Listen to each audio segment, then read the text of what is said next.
I would like to extend my sincere gratitude to His Excellency Paul Stevens for inviting me as chief guest at this important gathering.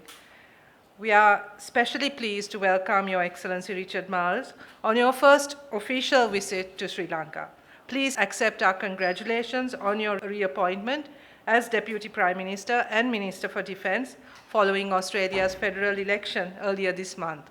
Your return to office is a clear reflection of the confidence placed in your leadership. Our government has assumed office with a clear and resounding mandate from the people, one that calls for inclusive governance, sustainable economic recovery, and meaningful structural reform. We are committed to building a future that is fair, resilient, and forward-looking, I think values that the Australian government also shares. We see Australia as a trusted partner in advancing these priorities and strengthening bilateral cooperation across multiple sectors. Ladies and gentlemen, since the establishment of diplomatic relations in 1947, the bilateral ties between Sri Lanka and Australia have been invigorated and have steadily grown stronger, covering a broad spectrum of mutual interests, particularly in the political, economic, educational, defense, social, and cultural sectors through our collaborative efforts. Regular engagement remains one of the driving forces that continues to enhance ties between our countries at bilateral, multilateral, and regional levels.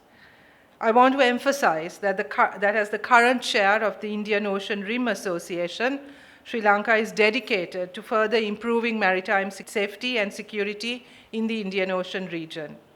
Sri Lanka appreciates Australia's assistance to the Sri Lankan Navy and to the Sri Lankan Air Force to continue uninterrupted operations during 2022-2024, when the country experienced an unprecedented fuel and foreign currency shortage.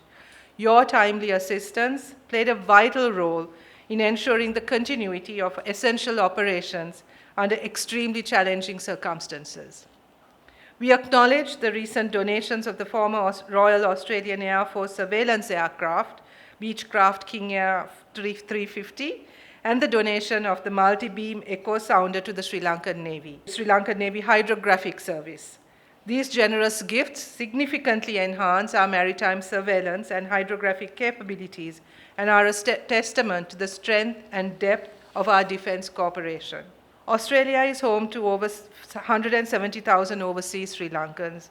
And just last week, I think my family had a Zoom conversation, and I realized that I think my family contributes quite significantly to this 170,000, because most of my family seems to be living in Australia now. So I'm not very happy about that, but anyway, they love it there. Just let me say that. We are pleased to note the significant contribution made by the Sri Lankan community in Australia.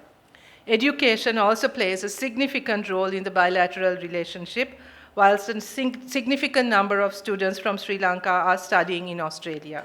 The Australian Awards Program has provided invaluable educational opportunities to Sri Lanka's public and private sectors over the years. Sri Lanka welcomed nearly 90,000 Australian tourists last year and is among the top 10 source markets for Sri Lanka. Our government views the tourism industry as a crucial driver for reviving the country's economy in the short term and gives tourism priority industry status. We expect to welcome increasing numbers of Australian travelers to explore our island this year. Our two countries share a strong economic partnership. Australia remains a significant market for exports and the supply of raw materials and intermediate goods. Sri Lanka looks forward to increasing cooperation in trade and investment with Australia significantly. Sri Lanka remains keen to further expand and diversify trade and economic ties with Australia.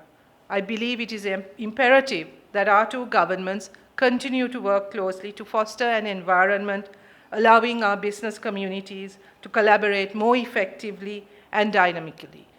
I also want to note the close sport ties between Sri Lanka and Australia. We both, I think, share a passion for cricket and rugby, Aussie rules, football, yes? Which I don't pretend to understand, but which I know many people love and many people follow.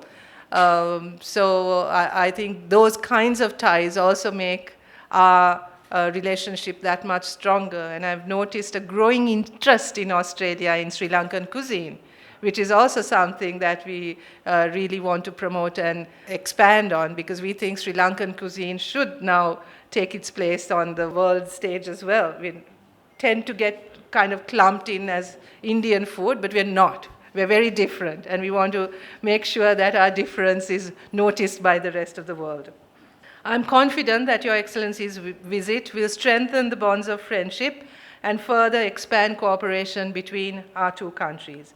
I would also like to take this opportunity to express my sincere appreciation for the efforts of His Excellency Paul Stevens, the High Commissioner of Australia to Sri Lanka, along with his dedicated team in enhancing and advancing the relationship between our two nations. Thank you very much.